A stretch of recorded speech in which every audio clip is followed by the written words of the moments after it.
Indigo के CEO Peter Albert's ने अपनी पद से इस्तीफा दे दिया। जैसे ये खबर मार्केट में आई, लोग हैरान रह गए। दरअसल पीटर की तरफ से इस्तीफा देने का फैसला ऐसे समय में आया है जब इंडिगो पिछले 3 महीने से अपने परिचालन में भारी अव्यवस्था, तकनीकी संकट का सामना कर रही है। उड़ाने में हुए इस बड़े व्यवधान के कारण लाखों यात्री प्रभावित हुए हैं, परेशान हुए, जिसके चलते विमानन नियामक यानी कि डीजीसीए ने कंपनी पर भारी जुर्माना भी लगाया था। तो क्या यही कारण है पीटर एल्बर्ट्स के इस्तीफे की? आइए इसे जरा विस्तार से समझते हैं। नमस्कार, आपके साथ मैं पल्लवी रविंद्र सिंह। देखिए, डीजीसीए क्षेत्र में एक बड़े घटनाक्रम के तहत देश की सबसे सफल और बड़ी एयरलाइन कंपनी इंडिगो के सीईओ पीटर एल्बर्ट्स ने मंगलवार को अपने पद से इस्तीफा दे दिया। एयरलाइन की ओर से जारी आधिकारिक बयान के अनुसार एल्बर्ट्स का इस्तीफा जो है तत्काल प्रभाव से स्वीकार भी कर लिया गया।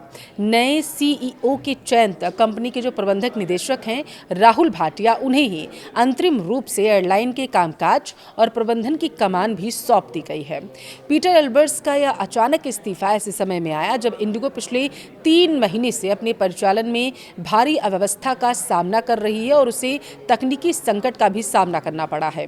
यात्री भी इससे प्रभावित हुए हैं क्योंकि उड़ानें रद्द देखी गई, जिसके चलते डीजीसीए ने कंपनी पर भारी जुर्माना लगाया था। अब माना यह जा रहा है कि इन प्रशासनिक चुनौतियों और नियामक दबाव के बीच नेतृत्व में यह बदलाव एयरलाइन की भविष्य की रणनीति को स्थिर करने के लिहाज से लिया गया।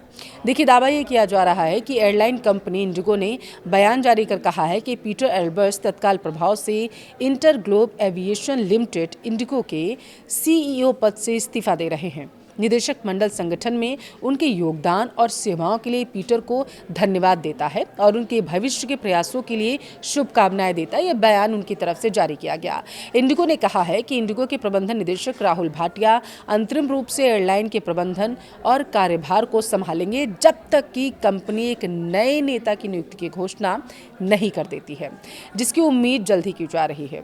देखिए, तकरीबन 3 साल पहले इंडिगो के सीईओ बने पीटर एल्बर्ट्स के कार्यकाल में एयरलाइन ने तेजी से विस्तार किया है। अगर हम गौर से देखें तो हमें मिलता है कि उनके नेतृत्व में कंपनी की आमदनी लगभग 10 अरब डॉलर से ज़्यादा हो गई और एयरलाइन का फ्लीट बढ़कर 440 से ज़्यादा विमानों तक पहुंच गया। और इसी दौरान इंडिगो ने एयरबस के साथ एक A320 फैमिली के 500 विमानों का ऐतिहासिक ऑर्डर भी जारी किया था, जिसे विमानन इतिहास के सबसे बड़े ऑर्डर में से एक माना जाता है। हालांकि अगर दूसरी तरफ देखिए तो इन उपलब्धियों के बावजूद दिसंबर 2025 में आए परिचालन संकट ने उनके कार्यकाल को प्रभावित कर दिया। यह संकट तब पैदा हुआ जब एयरलाइन को पायलटों की थकान रोकने के लिए बनाए गए नए नियमों को लागू करने में दिक्कतें आई थी। अगर आपको याद हो, 3 से 5 दिसंबर के बीच इंडिगो ने 2500 से ज़्यादा उड़ानें रद्द कर दी थी, जबकि तकरीबन 1900 उड़ानों में देरी हुई। इससे देश भर में 3 लाख से ज़्यादा यात्रियों को परेशानी का सामना करना पड़ा था।